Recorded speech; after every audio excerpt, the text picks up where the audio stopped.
Welcome to Health Oddity, the show that strips away the jargon and hype surrounding all things health and fitness to help you live a long, strong and energetic life. Lining up at the bar this week, here's Peter Lant, Paul Bassett and James St. Pierre.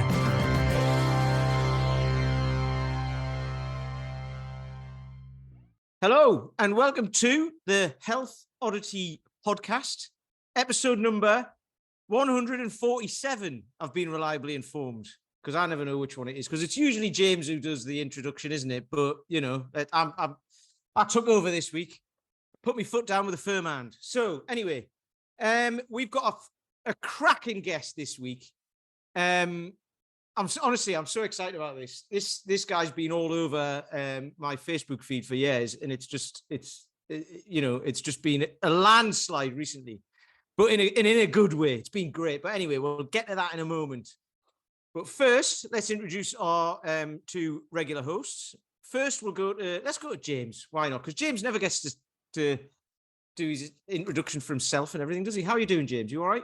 Yeah, I'm very good, thank you. Yeah, we had a good weekend just gone with the Unique Results walking weekend. So been in the Chilterns near High Wycombe and Oxfordshire and things, and had a couple of good days walking with some members, and the sunshine was out, and there was some lovely country pubs that you would have appreciated and enjoyed. And yeah, it was a fabulous weekend. And then just back to the gym and obviously looking forward to this today because I've also been seeing this guy and following this guy for a long time. So looking forward to today's episode.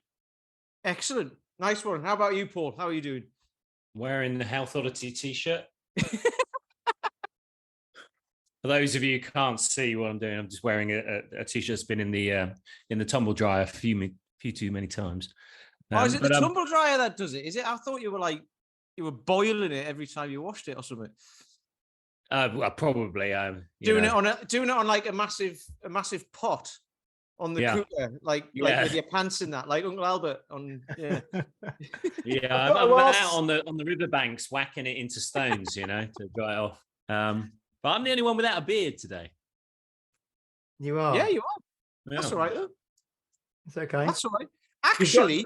You've got a picture of a T-Rex behind you, so we'll let you off. Yeah, that's all right. You can cope with that. That's cool. But yeah, actually, so let's get to this because this is interesting because this is the second time within the last 3 weeks. Because I even said this a couple of weeks ago when we had what's his name, Chris on, and he had hair and a beard as well, and I was like, wow, we're representing well because obviously we've got two bald guys, and I'm the only one who's got the full package. But not again, not today, and we've gone even better today. So, if you've heard the term Flong Sexible, I had to look that up because I was going to say it the wrong way around. Flong Sexible, you'll know who this guy is. If you've got Facebook, you'll probably know who this guy is anyway because he's everywhere and it's fantastic. So today we've got Mr. Tom Morrison. How are you doing, Tom? I'm pretty good. I'm Flong Sexible. You're Flong Sexible. You certainly are. It's fantastic. Excellent. So, I mean, for people who haven't seen you and don't know who you are, what we usually do at the start of these sorts of things will be kind of like, just get a bit of background, sort of how you got into what you're doing. Because I've seen some of the stuff where you were saying, there's what you've got so many videos and pictures out there. It's amazing. I love it. The one about Instagram with, anterior pelvic tilt is this many followers and posterior pelvic tilt is this many. And then the one where if you stand like this, you'll end up looking like this and you've got like one leg much shorter than the other. I'm sure that's photoshopped, but there you go. But all those sorts of things.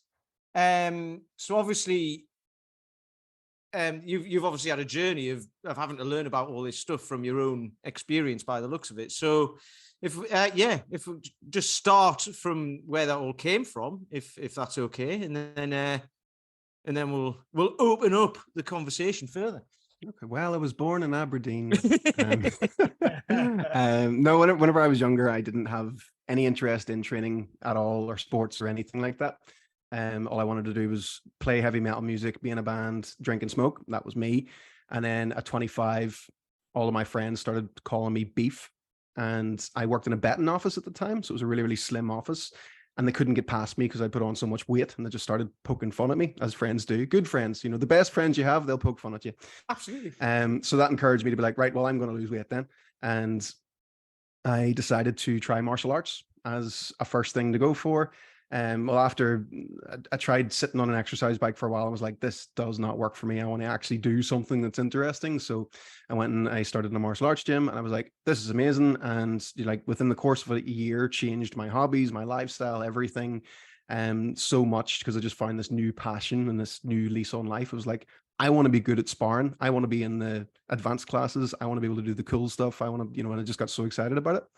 And I got away with things for about a year. There was like warning signs, and it was like I couldn't do some of the movements. So if you've ever done MMA, there's a move that's called like the triangle choke, where you have to wrap your leg around someone else's neck and then clamp it down and stuff. I just couldn't do it, and I thought, that's a stupid exercise. I didn't realize there was a reason for it, which was that my hip mobility was so poor at the time. And whenever everyone in the class was doing squats and stuff, I was barely getting anywhere near to a parallel depth of a squat. And there was just so many little things that I just couldn't do.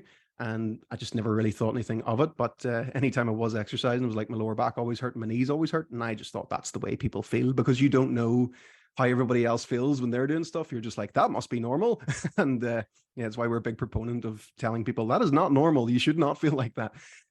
So yeah, after that first year, like I lost loads of weight, looked great, but I was in so much pain, and I just kept tweaking things all the time. My knee, my neck, my elbow, my shoulder, and just all these things just kept happening. And then ended up tearing meniscus in my knee, and I ended up walking with a limp for about a year because it took me so long to get it seen to. So then my hips started to shift as well. So I had poor flexibility in my hips, and they had shifted as well. And then I just kept cracking on, and I started being like, right, okay, I'll sort my flexibility out then. So I went down the foam rolling path and the attaching resistance bands to yourself and stuff, and doing all the weird S and M stuff. And yeah, it did start to increase my flexibility. I was starting to actually get the squat lower and stuff, but then my problems just started getting worse. And then I ended up injuring my back really quite badly. And I got an L4, L5 disc protrusion and an L5, S1 disc extrusion, which impinges on the nerve root as well. So like just intense searing pain down my leg. And I was like, basically couldn't walk. I couldn't get up in the mornings. It was just an absolute agony. I was like, okay, maybe I've done something wrong here. And I had a great physio at the time. So I was going to physio. I was going to my physio like twice a week at one point, just all the time, just because I always needed things fixed, because I was always annoying things. And I just classified that as somebody else's job. Somebody else is supposed to fix that stuff, not yourself. And yeah, so I just got to a point where I was just so broken. It was like, okay, I can't train anymore at all. So I then went on this period for a year of learning how to fix my flexibility properly, and learning about my stability and the differences from side to side that I had. And I was just an absolute mess. There's so many people I meet now that are like, oh, you've never seen anyone like me before. And still to this day, I'm still like, you've no idea how bad I was.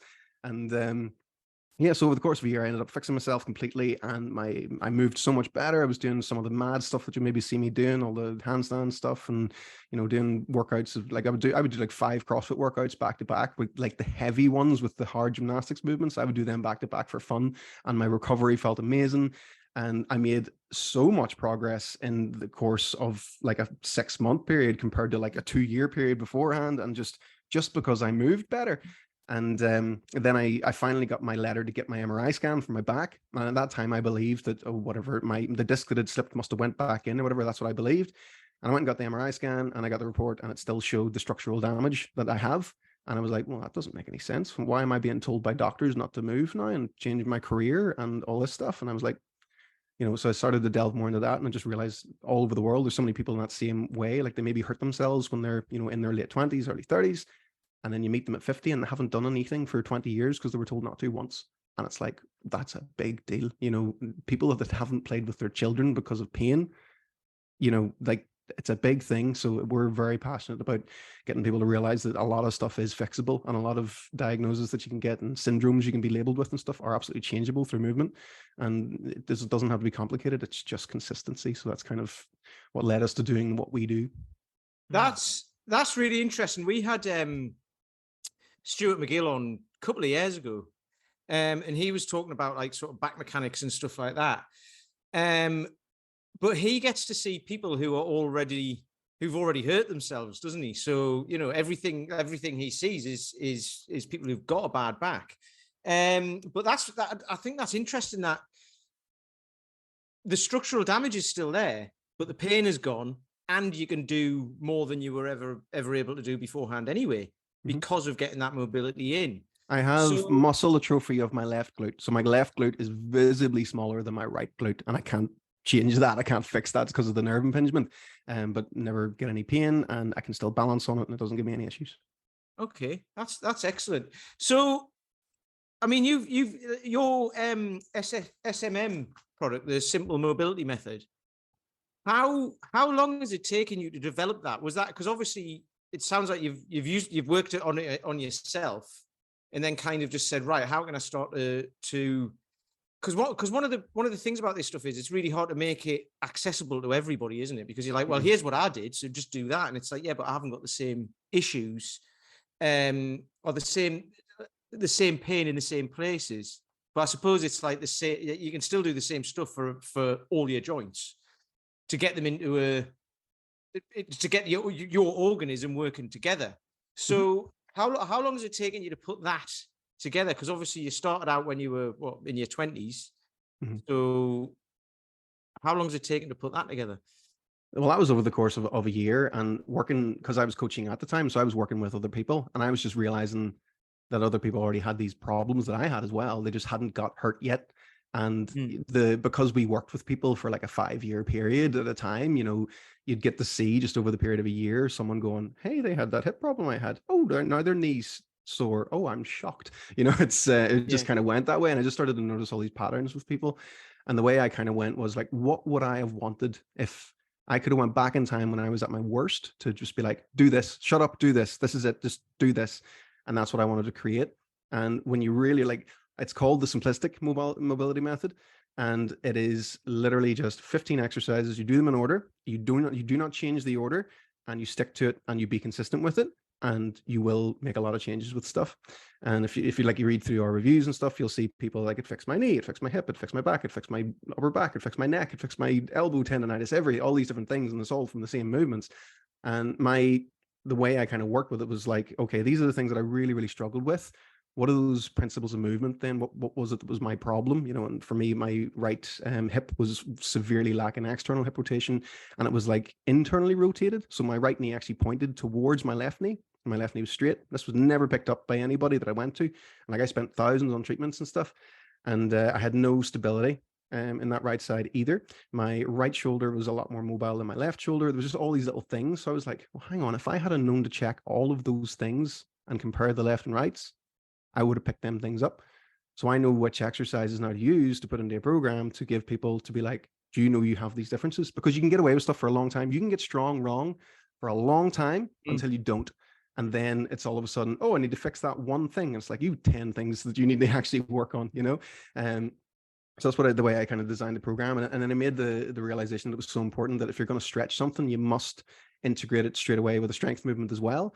Otherwise, you'll turn into one of those people that feel like they have to stretch all the time. And you're bound to meet them with your own clients and stuff as well. It's like, my hip flexors are so tight, and they're always stretching their hip flexors all the time. And it's like, if you took away the amount of stretching you're doing and just added a little bit of strength work with the stretching, it would stick then, and you wouldn't feel like you needed to do it as often, and you just move better all the time. So I was just trying to make it so accessible to people that they felt like they could do it, because it feels like a big job. But like I said, at the end of the day, it's just like, do 15 exercises, do them in order, don't mess it up, stick to it. Anybody can do that, and it's just knowing those differences between left and right that you're actually able to catch your own imbalances. So people always ask for me for a tailored program, and I'm like, why do you have some kind of special shoulders and joints compared to other people? It just doesn't make it any different. Everybody has the same stuff, so the same stuff works for everybody. I remember Mark Rifkind. I was at a certification that he was teaching at, and he said something similar of, it's kind of like being a mechanic, and everyone brings the same car. So you just go, well, I know all so you're just basically working on the same car over and over and over and over and over again. Yeah. And I think that's brilliant. Because everyone thinks their own pain is individual, don't they? And it's interesting what you've just said there, because James, you had problems with your back, didn't you? And you were doing foam rolling and stretching and all this sort of stuff, and you just stopped doing it all, didn't you? Well, you can tell us. I mean, I was going through, for a long time. I had this. I mean, this is interesting because we've had a number of people on from different kind of backgrounds and who approach this from slightly different perspectives, maybe. But I think when you have pain and you have lived with it for a long time, you almost accept that pain, obviously. And I was consistently foam rolling and stretching and over mobilizing without the strengthening component. And I think I was just, I was exacerbating the problem, and I was loose and weak, so that's probably the opposite of Flong and Sexible, I was kind of loose and weak. And then once I started, actually, let's strengthen this. Let's really just work on strength through a full range of motion. Everything's kind of knitted together. And Dan John, we mentioned before coming on, Dan John sort of says, fit comes from the word knit, to knit everything together and for things to be, in the right place and to be tight where you need to be tight and loose where you need to be loose. And I think that's kind of what I did. And it all went away, over a period of time, not overnight, obviously. I was just going to ask, Tom, when you said you're in your 20s, you were working in a betting shop, you'd never done any exercise or sport and things like that. And then you kind of mentioned that obviously you went into martial arts training and you went down this route yourself of kind of discovery. And then you obviously started working with other people within, fitness or mobility, or to what kind of extent. How did that kind of transition? How did you decide, or why did you decide, or when did you decide, actually, I want to do this as, I want to make this my living in the way that I make money, and I want to become a professional and do this with other people and not just fix myself? It was actually the people that were coaching me. I was so passionate about training myself. I was like, this is great. This is brilliant. And then like any group classes that we did and stuff, I was kind of, noticeably cheering other people on and, trying to give people tips and helping them out and stuff. It was just something that was just within me to try and do. And I was just asked to help to be an assistant coach for martial arts, and then eventually asked to be a coach for the CrossFit side that I was on as well. And it just built from there, really. It was never a career path or idea of mine to even have something like that. It was just kind of like, oh, this makes sense. And then I just kind of started to get good at what I was doing, and word of mouth was kind of the thing. So like way before I used any kind of internet advertising or anything out there was just people coming in going, here, Jim said you helped my mate Tim and blah, blah, blah, blah. And it just rolled off the back of that.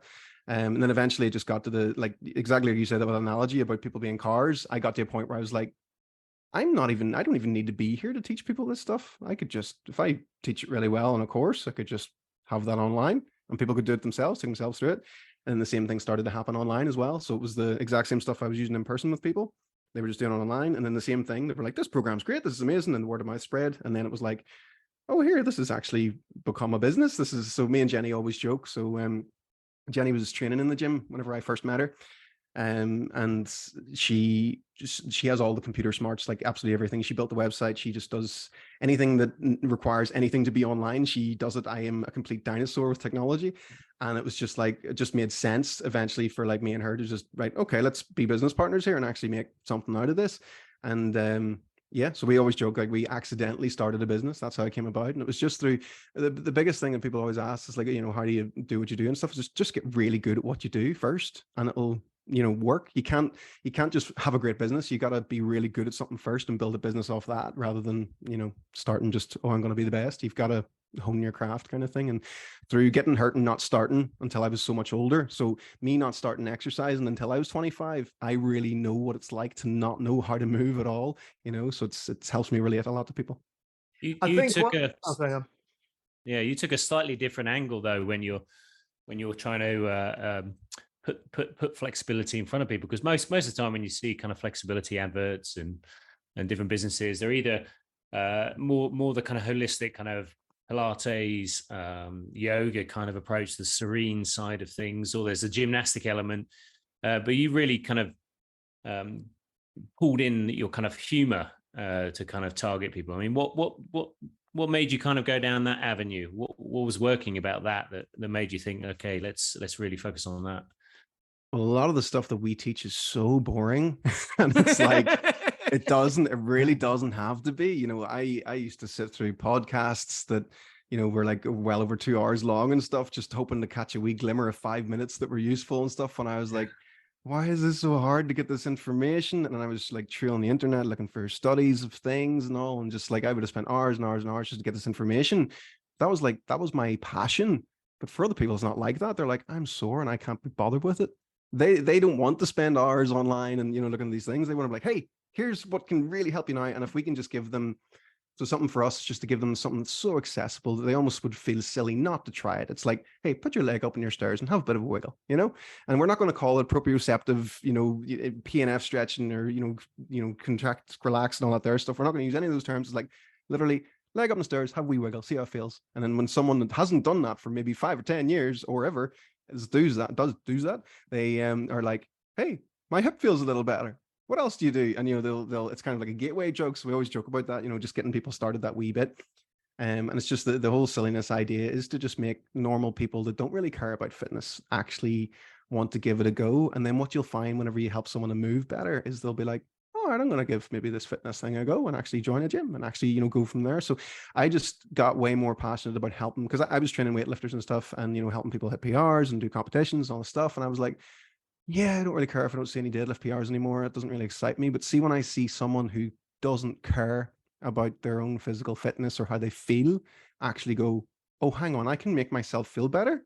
It's like that fires me up. That's like, yes, you can. And, and from where I was being in so much pain and not being able to walk and everything, like for me, just knowing how you can feel in that, in that bad way, it's like my life is so much better now for me doing what I did. And I just want to help other people get there too.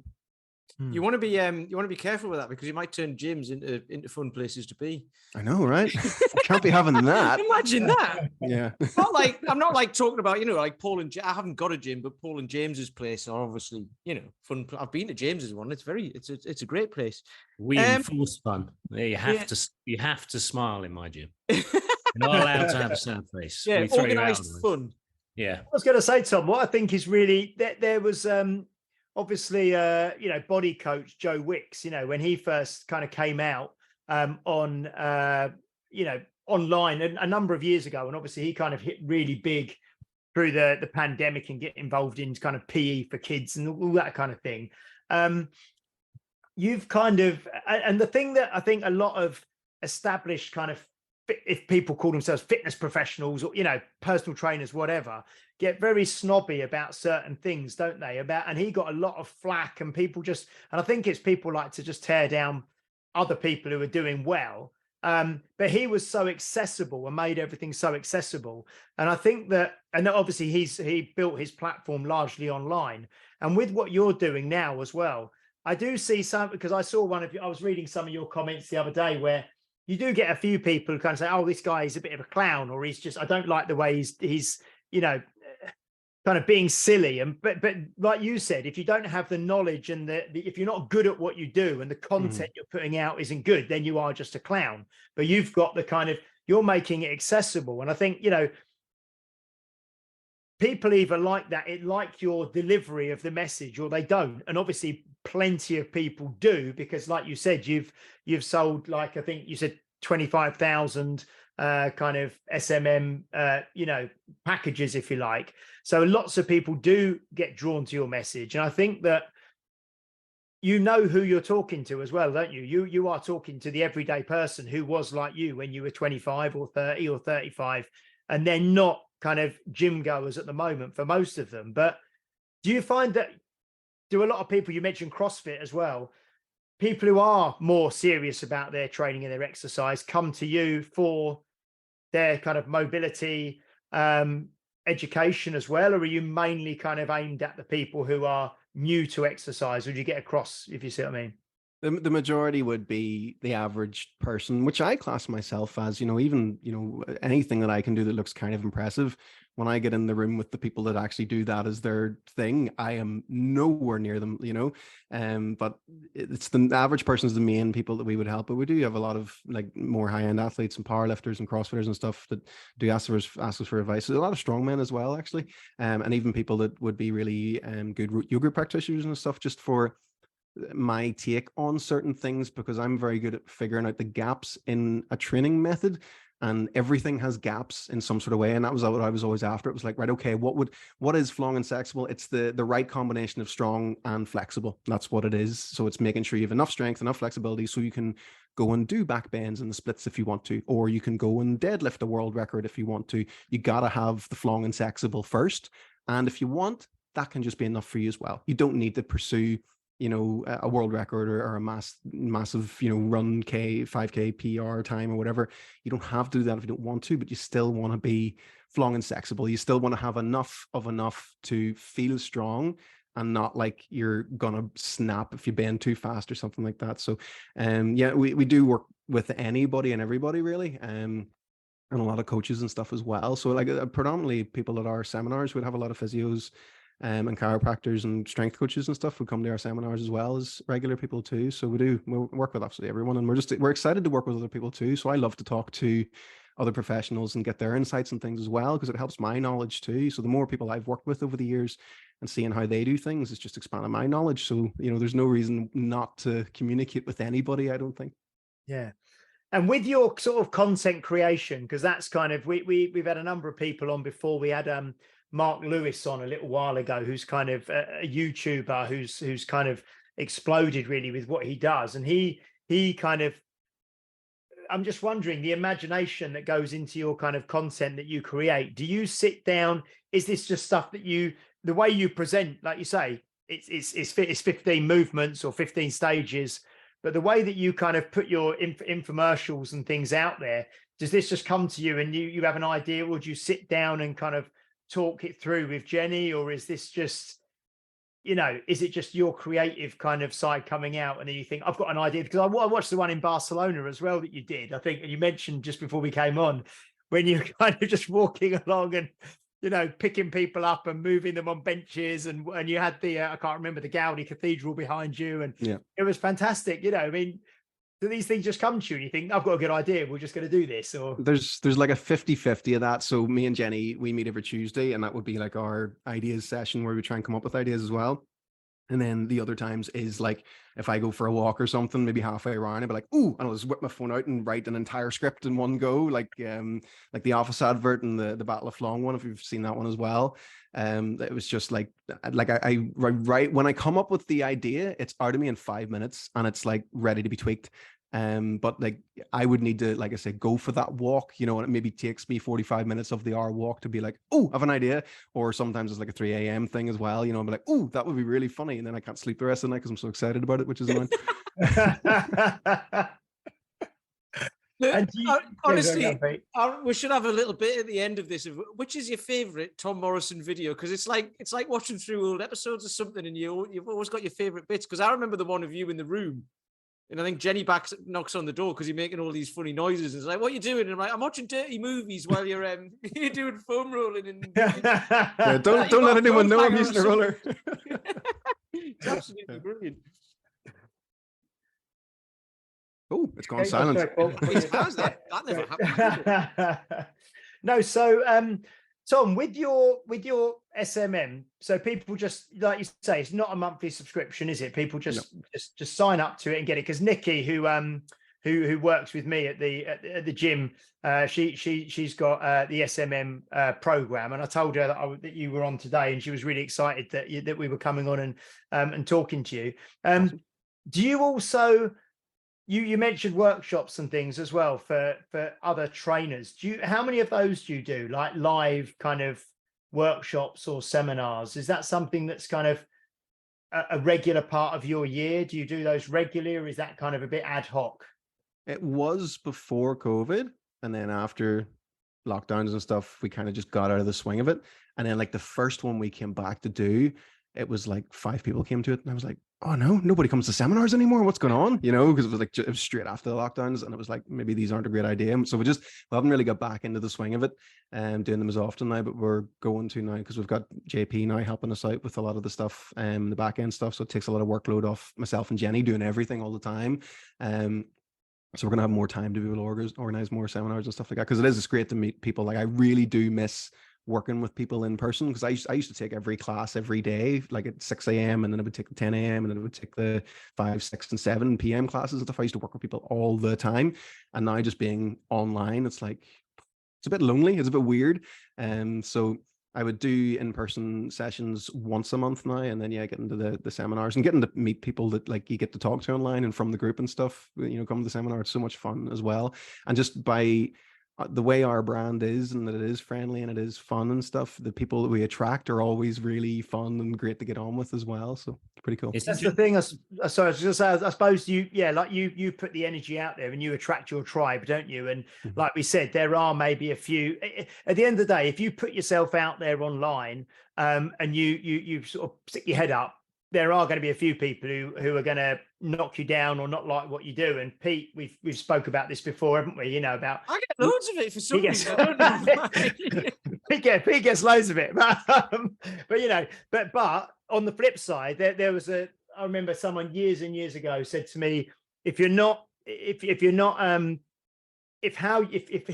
you present and what you do isn't strong enough to put off the people who you don't want, it won't be strong enough to attract the people that you do want.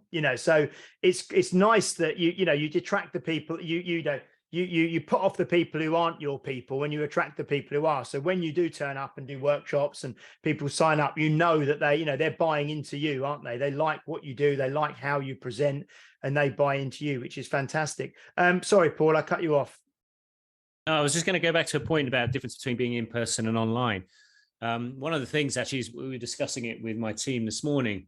We have a client and he really struggles with awareness of his posterior tilt and his low back. So, trying to get him into a plank, trying to get him into any kind of position which requires a posterior tilt, he really struggles with. And we were talking about, we've just got to find the right cue. We've just got to find the right language that taps into him. So, because there's that, when you're in person, within reason, you can you can either demonstrate on your own body and say, look, I'm doing this, or depending on your kind of, you can tilt someone's shoulders in the right position. You can kind of do some manual adjustment. How have you evolved your language since starting the program? Because obviously you've had these ideas, you came up with the structure, and then you're like, well, there must be an optimization process that you've gone through over the years about trying to communicate that, because that they won't have you in the room, and you've got to hope that cue that you've given them is going to be interpreted a bit like Chinese whispers. It's like I talk to my 4-year-old and I say he's got a 4-year-old processing unit, because I'll say something and he'll cut and it will process through his brain and come out the other end something mad. And it's surprising how people will process cues and information. So how have you kind of evolved over the years to adapt your language to get the best possible result from people you can't actually see? One of the big ones is when I'm using verbal cues and stuff, like I will touch the muscle that I want them to feel. And I won't, even hamstrings, I won't even say hamstrings. I'll be like, you want to make sure you feel in the back of your leg. And that's, everybody knows what the back of their leg is. And if you rub it at the same time, it's like, okay, so they don't need to know, even if it is just hamstrings or whatever, you point out where you want them to feel, because it is so important for people to understand how a movement should feel and not just how it looks. So while we're given the kind of cues of how this needs to look, we also mention that. And we also really encourage people. So with our main self-led programs, we always have this emphasis on film yourself doing the movements, so you can actually see what you look like, because that teaches people so much better. Like even when you're coaching someone in person, if someone's just not getting it, yourselves that, some people for like getting the hinging pattern, it's like, you can say, right, okay, just try and get your bum to touch the wall. And they're like, no, that didn't work. And it's like, right, okay, slide your hands down your legs. No, right, okay, that didn't work. Imagine you're trying to sit down in a chair that's slightly too far away from you. And then the more you say, the more contorted they get, and you just make it worse. And you're just this awful implement now that just shouldn't even be there anymore. Whereas if you can just whip out your phone and be like, hey, look, you look like this. I need you to look like this. And it just almost works. 9 out of 10 times you're going to get pretty lucky, and you're going to be like, oh, I see what you mean now, or if any of you guys have ever had that, there another coach comes in and says the exact same thing that you did, but they pick them up. And it's like, what? What happened there? I've nearly left the industry so many times because of that. Yeah. Like, why? It's like you've been talking to someone for years, saying the message, and then someone will come in and go, "Oh, what's the program on TV yesterday? They said this," and you say, "Yeah, I've been telling you that for 2 years." The amount of people I've got who say, like after a couple of years, and then they'll say, "Oh yeah, you said that in the first ever session, didn't you?" And I'm like, "Yep." Now you get it. But I love the use the hinge pattern there, because trying to get people to hinge, people are like, "Oh, that doesn't feel natural," and it's like it's a natural human movement. Of course, it's supposed to be, but it doesn't feel natural if you've never been told you have to do it, and if you never started training when you were like 6, if you weren't lifted out at 6 years old and made to do gymnastics and then made to do weightlifting whenever you hit 12 or whatever, you're not going to have that level of body awareness. And then you've got the flip side of everybody interprets things differently as well. So if you tell someone to keep their lower back tight, then they might take that as like overextending. So then they set up overextended and their back looks okay, it looks flat, and then they stand up and then like 12 weeks later, my back hurts. And it's because every deadlift you've done, you've thought keep your back tight, when it should be more inter-abdominal pressure. Whenever everything's activated, it's not just the lower back that's the tight thing, preventing the movement or preventing being pulled out of position. So everybody interprets things differently as well. I just think over the years, I've just personally, just through teaching so many people, it's just became a bit of a, it's just like crafting yourself, and just knowing what to say is probably the one you're going to get luckiest with most. So there is a bit of that. What I find is the more I practice, the luckier I get. I like that you said you touch where it is, because I had a guy, a new guy the other week, and he said his quad was sore and he pointed to his hamstring. So I was like, that's your hamstring, not your quad. So if you're saying hamstring and he wouldn't understand that, so at least you touch it. And then the likelihood is that the person's going to touch themselves there on, and then that gives you that proprioception back, I suppose, because you can say to someone, tense that muscle without touching it. And they'd be like, how do I do that? But if you touch it, all of a sudden central nervous system's like, I know that's there. Yeah. Does that feel like a strong rubber band to you? It's like, yeah. No, it feels like a soft stick. You'll make me hungry.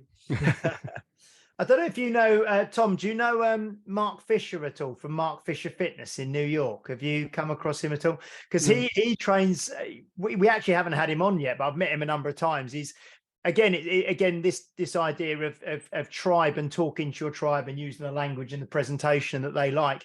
He's in New York, and he has a lot of kind of Broadway performers and a lot of kind of very sort of, I suppose, eccentric people. And he also has a lot of kind of gay members and a lot of very sexual kind of things going on in his gym. And he kind of calls, I shouldn't say that. he does, he has a lot of kind of, sexualization of things and stuff, but it all very funny and good humored. And the anterior posterior tilt, the cueing he uses, I remember, and it means, I wouldn't use it in my gym for like people in their 50s, 60s and 70s, but he says either go like porn star or go old man saggy butt, so you kind of go, either the kind of one way or the other. So I don't know if that might help you, Paul. I don't know. You might get away with that in your place. That's one thing. I'll see if that works on my client. One of our SMM members for the posterior tilt said, put your hoo-ha in your belly button. I thought that was great. The thing is, if you did that in James's gym, he's going to have to invest in a defibrillator, isn't he? Dear me. No, they're not. My members aren't all prudes. I'm just saying it's like Handmaid's Tale in your gym, isn't it? There's a guy who used to come along to me who I'll not say what he said, but it was something about the hip thrust. And anyway, I'll not say what it was. If you want to know, ask me online or something and I'll let you know. But it was he said basically if you were given 30 minutes with like somebody. No. You're not gonna half-arse it, so to speak. But anyway, there you go. Tom, with the SMM method, has that kind of reached sort of peak evolution, if you like? Is that is a complete system that is now finished and has no doesn't need to evolve anymore? That is something that is finished. No worry, releasing it this month. Yeah, okay. Yeah, there's an updated version. So there's been one new exercise added into it because it's from the group. Like I say, I have this massive pool of people that are doing the same thing again and again and again and again. And anytime that something keeps coming up that I have to keep recommending, I'm like, right, okay, that makes the SMM list now. So there's a lot of other things that I'll use, yeah, for sure. But the SMM is essentially look, don't miss this. You just do not miss this stuff. It's too important to miss this. There's other stuff you can do too, but it's not as important until you've nailed this stuff. So that's what SMM needs to be. To me, it needs to be that thing that's like, your absolute foundation. So there can't be any waffle in it. If I could very easily split it out into a 12-week program and have different exercises based off the same principles. And you've got to do a new thing every day and all this stuff and charge, £500 for it or whatever. But it's like, that's not what it needs to be. That's not accessible anymore. So it needs to be a low price product that someone, because yourself, if someone's new to starting fitness and they're like, hey, how much is your gym membership? And it's like, well, it's £60 a month or £100 a month. They're like, oh, that's so expensive. The gym down the road's only £10. And it's like, yes, there's a reason for that. You don't get coaching, you don't get blah, blah, blah. So, you can't, we do want to help people at the end of the day. So you can't price them out or make it feel too complicated that they won't be able to do it as well. So SMM needs to stay at that beginner level and stuff. And we have our level 2 and level 3 programs as well, and things that people move on to as well. But it needs to, what I want it to be, it has to be that start for anyone to be able to fix themselves and know how to manage themselves better. So how long does it would it typically take? Like, is it a daily program? Is it every couple of days, a few times a week? Just for sort of like anyone who's listening who might be interested in it, is it like, does it take 15 minutes, 20 minutes, half an hour?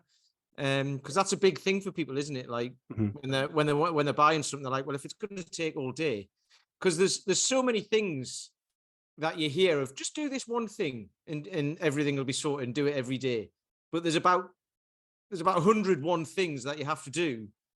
That would take you 25 hours a day. So, is it like, how accessible is it for people then? SMM, the first part of it, whenever you first start it, you have to do tests, first of all, just to know where you're at and to know what you're tracking. So that's going to be your longest session. So it's going to maybe take you you can do the test by themselves one day, and then just the next day you'll start the exercises. Or if you've been training for a while and you've more energy and stuff, you could do the tests and the exercises and then do a retest on the first day to see if you get any quick wins, which is very, very common. There's so many people I'll meet that like haven't touched their toes for 20 years, and it's like, hey, have you tried doing this couple of stretches? And then they're like, hey, I'm touching my toes. It's a nice uplift. You're like, hey, hang on, this works. You almost get this confidence in it straight away. But if you're brand new, you do the test first, and then you mark down where you're at with everything, and you don't get disheartened. It's just so you know where you're at. And then you do the exercises the next day, and you do them to the level that you need. So we have regressions for the exercises and then the main versions that you work up to eventually. So an SMM session will take you 40 minutes to do, and you use the regressions if you need, or whichever ones you need. And because everyone's going to struggle with different parts of it. So that's in there lies the tailoring. So some people won't struggle with some of the balance exercises, but they'll hate the flexibility ones. Or like me, you would hate the flexibility ones, but be like, with the balance ones, you're like, that's fine, it's easy. So that everyone's going to find their weaknesses essentially through running through it. And you aim for 4 times a week. And if you can do 4 times a week, that's great. I like 4 times a week if you're practicing anything, because it's more of the majority of your week then, rather than 3 days a week. I like the 4 because then it's more of your week. So 4 times a week, you aim for that. If you need to just do 2 days a week, it's absolutely fine. The frequency that you're going to be doing the exercises and just them being in your head, and it's like, oh, why can't I do that yet? Why can't I do that yet? Sometimes you'll just find through being familiar with the exercise, you almost get like instant strength gains. You said, like, whenever someone first starts and they lift a barbell and they're like, whoa, it's heavy. And then like 2 weeks later, they're like, hey, it feels so much lighter now. And it's not because they've gotten any stronger. It's just because they're used to a barbell now. It's that same kind of thing. So they know what they're looking to work towards. So 4 times a week, and we usually say for 8 weeks. So for a lot of, like, if you're talking like joint changes and stuff, you're really thinking like 2 months of consistent progress to really make a big noticeable difference. So we'll have an 8-week retest then. And then from there, if you can do all the exercises as close to Jenny's demos as possible, great. You can stick with it once a week or twice a week if you need to. Use the movements in your warm-ups, absolutely fine. Or if you're still like having to use some of the regressions or whatever, try and keep that 4 times a week. And that's all you need to do. And it's like 40 minutes, 4 times a week. That's accessible. It's something that you can stick to. And I think it's also it's no equipment. It's no equipment. So there's really, and you can do it in your, you can do it in your garden or in your lounge or whatever. It doesn't require loads of room, does it? So it's really accessible from that point of view as well. Yeah. Because even for me, like I'm such the person that was like, if I had to go and grab a yoga mat, I wouldn't do it. I'd just like, nah, can't be bothered. I'm exactly like that with resistance bands, because the snap and everything, and then I'm like, oh, I've got to get some other ones now, and so. But what I find interesting about this is that a lot of people look at it and go, oh, so 40 minutes a day, 4 times a week, and I've got to do that for the rest of my life. But like you said, after 2 months, you get quite a lot of progress, don't you? And then actually, it's just like, whenever this feels a bit tight, I know what to do about it. And then it goes away quite quickly after that. Yeah. And that's where, because I mean, I'm going to shock everyone now, but I do very little mobility these days because I don't sit down all day. And in my program that gets provided by my coach, Paul, there's pistol squats in there. So my ankle mobility, my hip mobility, my knees are fine, all of that. Then, there's pull-ups and presses and things like that. So actually all of the mobility is there. And Dave Keown was talking about this when he came on, and he's got into stone lifting and he's put on 20 kilos. He's got much bigger, but he can still do all of the mobility stuff that he's ever been able to do because he did it all before he started to put mass on. Mm-hmm. And he still does his mobility, doesn't he, in the kitchen? Yeah, like every day you see him, he puts it up. Yeah, so he's still doing. But he doesn't do it he doesn't do it for hours and hours and hours, does he? He just does what he does what he feels like on the day by the looks of it. So being able to get that point across to people of it's going to take a decent amount of time in the especially if you're a beginner and doing nothing, it's infinitely more time, isn't it? Yeah, but we have that option that you can reduce the reps if you need to as well. Yeah. It's all in the ebook that if you need to only do 5 reps of everything, that's absolutely fine. You do it at your own pace. And then, so for the likes of me, because I've been doing it for so many years now, if I run through SMM, it's a totally different type of SMM to what any of you guys would do if you're first seeing it. I can do it in 15 minutes because I'll go into each position and be like, that feels fine today. That feels fine today. That feels fine today. That's okay. I'll use the rest of these as a warm up. And that's the big thing as well. Some people are like, it feels like a bit of a workout. And it's like, well, yeah, do you want to feel stronger without doing any strength work? It doesn't make any sense. You actually need to use exercises that challenge your strength and stability to actually feel strong and not feel tight as well. Yeah. No, that's good because I do that with a lot of stuff. I'll just be like, I'll just check in on my hips. I'll check in on my shoulders. I do it periodically. Mm-hmm. And sometimes it'll be like, right, there's a bit of tightness there and I can feel that behind my knee now. And if I carry on with this, that's going to cause a problem. So then I can address it quite quickly. So yeah, I like that. I think with most things, isn't it? It's like to build strength, to maintain strength is a lot less of a commitment than to build strength, and to maintain a level of fitness is less commitment than to actually attain it, So I think, like you say, you front load. There's a lot of work to begin with, just like anything, isn't it? Just like anything in life, you put a lot of work in to begin with, and then you reap the rewards, and it takes less time to, like with your garden or something, if you've got to renovate your garden, it takes a full on thing. But then once it just comes to maintaining it and cutting your grass and, doing your plants and watering and whatever, you just kind of keeping it ticking over, aren't you, really? Once you put in that initial commitment, which is great. Yeah, I think familiarity is the key to any successful kind of progress, because there's so many disciplines in the world. I always think, what it must be like someone who's I'm of a generation that's never been to war, being under pressure and being able to keep your cool and things like that. Is familiarity of the environment breeds a kind of confidence and a lack of anxieties. And, when we're going into it, into work, I sit down with really, really successful people. They've built careers, they've got families, they've got social lives, all of which they've curated, and they have a lack of it. I've sat down with surgeons who are obviously under pressure to change people's lives and have a lot of, responsibility, and they can deal with that anxiety because they've really rehearsed in it. But they don't have that same rehearsal in terms of their well-being. So they're anxious when they go out to eat because they don't know what to eat. They're anxious when they're training because they don't know what to do and they don't trust their body. So I think it's that familiarity. The nervous system works in the same way. If you're accessing it, it gives confidence. And with the confidence, you'll take away the physical anxiety, the fear, because your brain will only give you one kind of feedback, which is probably pleasure or pain, isn't it? Really is the kind of way of communicating. So it makes sense to be doing it regularly to take away that physical anxiety. That's an interesting way of putting it, though.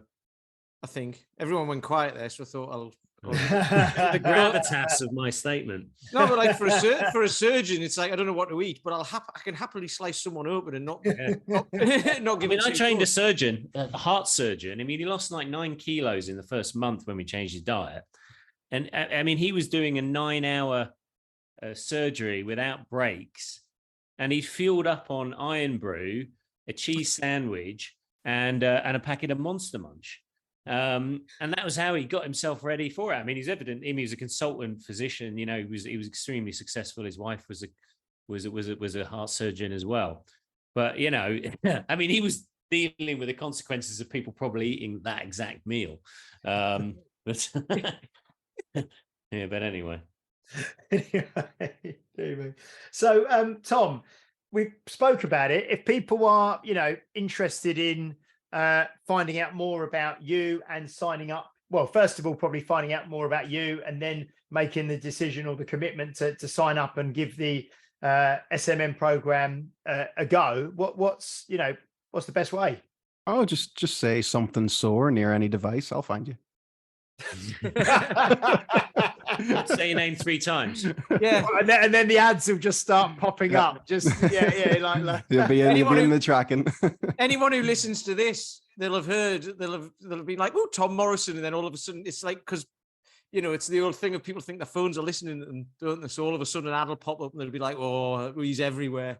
He's absolutely everywhere." What I did love was it was a couple of weeks ago. I think it was when you put a post up saying I was in the car, in the passenger seat, obviously looking at my phone, and you put a post up saying, "Oh, I'm delayed in the airport for 3 hours" or something like that. Does anyone want any questions? And I'd seen that the post had been up for about 11 minutes, and you had millions of questions under there, and they were just like, "Yeah, watch this video, watch this. You've got so much content. Like, watch this YouTube video that'll help. Oh, my shoulder's sore, and I can't do this. Well, look at this Facebook post I did. Look at this blog post I did."